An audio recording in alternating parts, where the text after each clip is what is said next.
시청자 여러분 안녕하십니까. 이영풍TV입니다. 홍준표 대구시장이 이재명 당대표를 직격했어요. 아주 재미난 내용인데요. 한번 들어보시겠습니다. 홍준표 대구시장이 민주당 이재명 당대표를 향해서 현재 범인으로 지목이 되어서 여러 개의 재판을 받고 있는 사람이 현직 대통령을 범인 취급하는 건 난센스 아닌가, 이렇게 본인의 페이스북에 썼다고 하네요. 현재 범인으로, 그러니까 이재명 당대표가 현재 범인으로 지목되어서 지금 여러 가지 사건이 있잖아요. 대장동 뭐 등등등. 범인으로 지목되어서 몇 개의 재판을 받고 있는 사람이 현직 대통령을 범인 취급하는 것은 난센스다, 이런 말이죠. 이때 하는 적절한 말이 적반하장이다. 영수회담한 지 며칠 됐다고 그러시냐, 뭐 이런 거예요. 그러니까 이제 이 말은 왜 이 말을 했냐면요. 이재명 대표가 그동안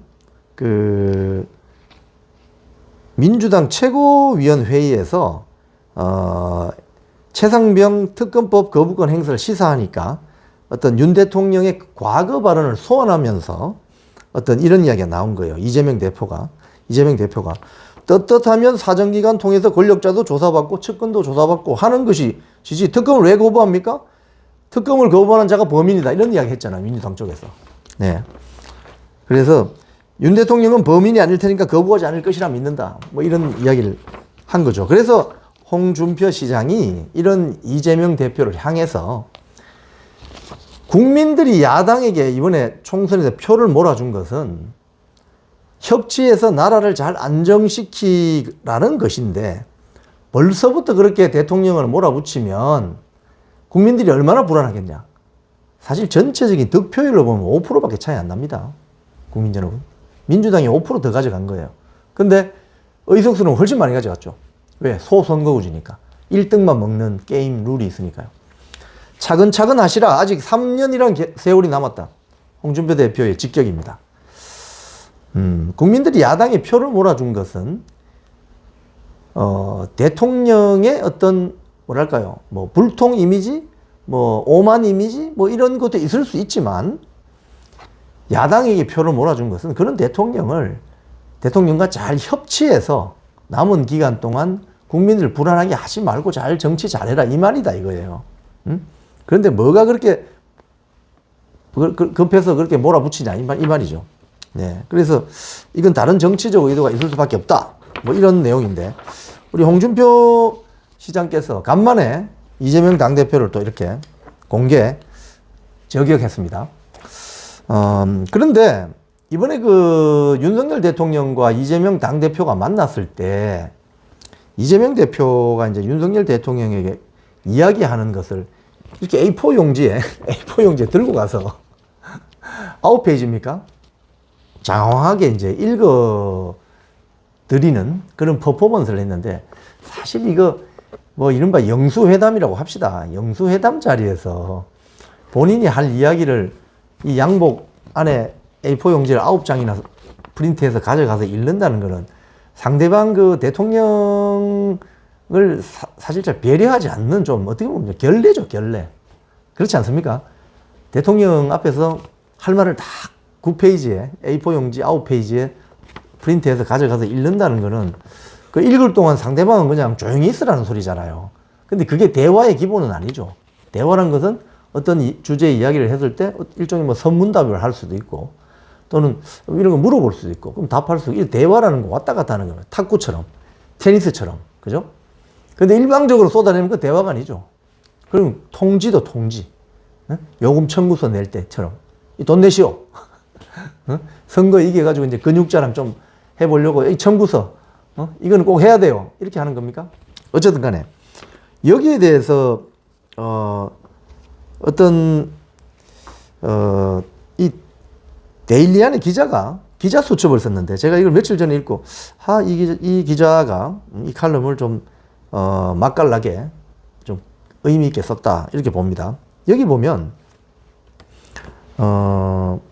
지난 그 총선 운동 기간 중에 민주당의 후보들이 이런 주장을 했다는 거예요. 무슨 소리냐면, 대한민국이 북한보다 못한 200대 무역 적자국이 되었다.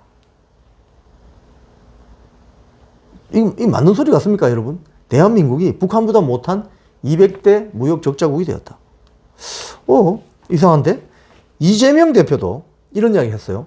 5대 수출 국가가 세계 5대 수출 국가가 이제 북한보다 못한 200대 무역 적자 국가가 되고 말았다. 이거 뭔가 팩트가 아닌 것 같은데요, 그죠? 이런 이야기를 공개적으로 했다는 거예요. 수출 환경 개선은 정부가 역할을 하는 것인데, 이상한 행태를 보이니까 국가 관계가 점점 악화되고 수출 환경이 점점 나빠졌다. 이렇게 하면서 민주당이 당 차원에서 총선 그 시즌에 선거운동하면서 대대적으로 공세를 펼쳤다는 거예요.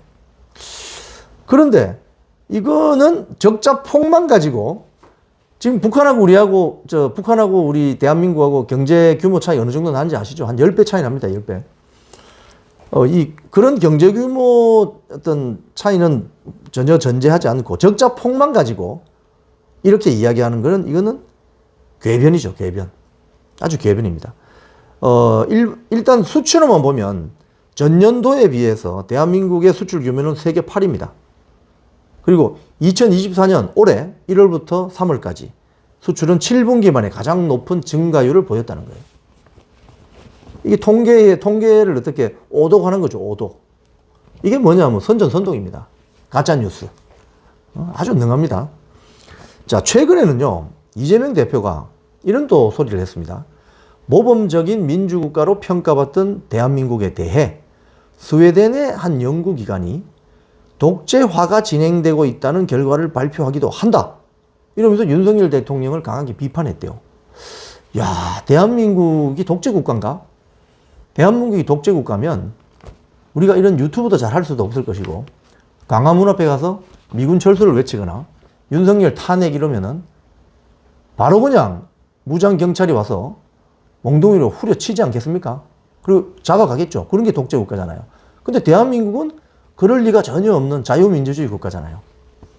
이게 무슨 소리냐 해서 이때 그 인용한 보고서가 있어요. 보고서. 이것도 또 오독이고 어떻게 보면 선전선동 프로파간다인데요. 스웨덴에 이 무슨 연구소가 있는데, 스웨덴 민주주의 연구소 VDEM이 발표한 연구소 이 보고서래요. 이게 뭐냐면 2024년 민주주의 보고서에 대해서 대한민국에 대한 이 어떤 언급은 한 단락에서 두 단락으로 짧았는데, 박근혜 전 대통령이 2016년 퇴임, 2021년 대선 등의 내용이 나오는데 모두 잘못된 사실이라는 거예요. 왜냐하면 한국의 이 보고서에는 한국의 자유민주주의 지수가 지난해 28위에서 47위로 하락했다고 하면서 민주화에서 독재화가 진행되는 국가 중 한 곳으로 꼽았대요, 이 보고서가.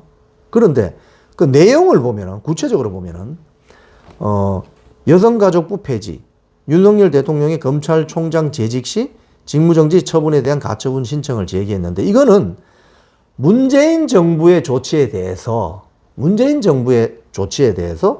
당시 반발한 것을 갖다가 현 정부의 야당 탄압 근거로 썼다는 거예요. 이런 식으로 통계나 보고서를 오독을 해서 선전선동을 해대는 거죠. 오히려 비슷한 시기에 발표된 다른 연구기관의 보고서는 한국의 민주주의 지수가 더 상승했다. 그거 발표하고 있다는 거예요. 그래서 이 기자의 칼럼은 마지막으로 이 점을 지적합니다. 진짜 문제는 윤석열 정부 첫 영수회담 자리에서 이런 부실하게 짝이 없는 자료만을 인용하면서 대통령을 쓸데없이 공격해대는 거예요. 이렇게 하면 됩니까? 대화라는 것은요, 상대방이 충분히 공감할 수 있는 어떤 그런 분위기 속에서 이루어져야 나의 주장도 적절하게 전달을 하고 상대방의 주장도 적절하게 들으면서 서로 공감하면서 생각이나 견해의 차이를 좁혀가는, 그게 소통이잖아요. 그런데